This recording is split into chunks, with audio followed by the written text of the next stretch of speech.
There's legitimately something zen about Koshiro's composure after being eaten by a whale.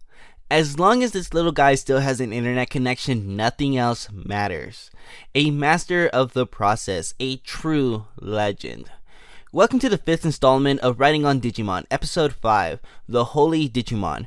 This episode was a real treat. It almost makes me feel that waiting 2 months to watch this was somehow worth the wait. So much was compacted into this episode, everything from the visuals, the storytelling, even the OST deserves a mention in this episode.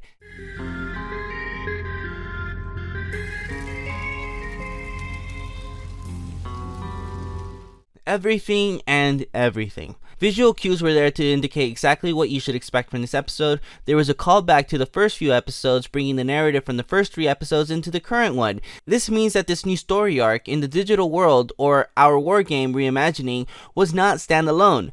I'm calling it now. This rendition of Digimon Adventure is and will be better than what we were originally offered back in our adolescent years. There's definitely something here besides the obvious nostalgia cash grab. Now let's just hope that they don't fumble it like a certain other Toei property. First off, let's talk about the Holy Digimon and the RPG setup. This episode has a lot of lore. Early on too. There's a prophecy of the chosen children coming to life.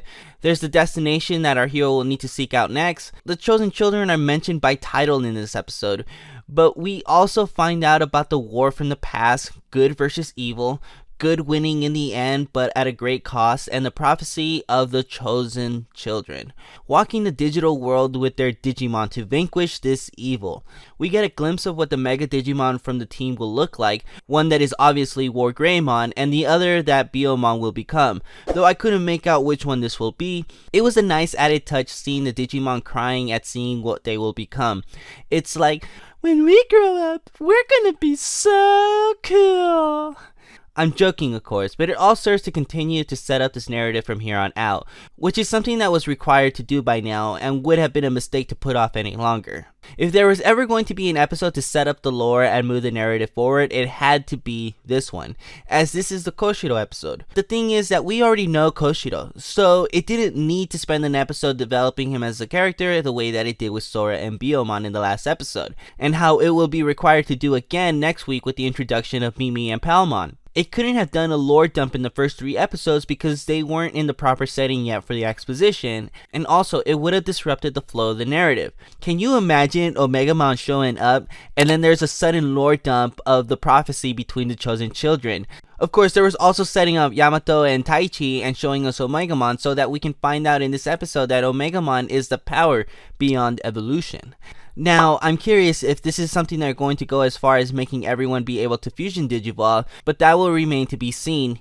Either way, cool stuff, cool setups. I just hope that the payoff is worth it. Last week I mentioned about how Sora accepting that she was in the digital world was kind of a moment for me, and it's done it again with Koshiro simply being okay with being eaten by a whale. At least in the original adventure, Whalemon talked to the children, but this Whalemon didn't. Koshiro was just a snack and he couldn't care less. Also, I forgot that Tentomon speaks a different dialect from the Tokyo Ben, which is standard Japanese. Tentomon speaks in Kansai Ben, the dialect spoken in areas such as Kyoto. You can hear this in the way that he calls Koshiro. Koshiro-han. The Han being a replacement for San. Koshiro and Kabuteriermon having a moment at the end was endearing enough to sell me on these two. Koshiro saying that he appreciates being left behind so that he can meet Kabuteriermon, and the Digimon responding by saying, "Huh? You say something?"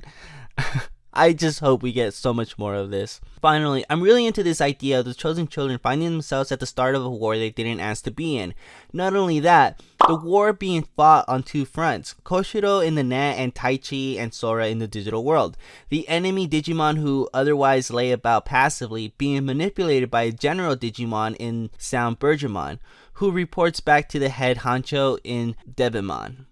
This battle sequence was one of my favorite as everyone played a role on both fronts. Things are really ramping up and I for one cannot wait to see where this all goes. Seriously, I'm not even kidding. I've been looking forward to watching and recording and making this video since I finished last week's video. And I'm feeling this again. It really feels like they're going about this the right way, and after this episode, I'm so much more invested than ever before. Subscribe to the channel and join me next week as we talk about Mimi and Palmon, who's been completely absent up until the start, and we'll into the next one. Bye, cha.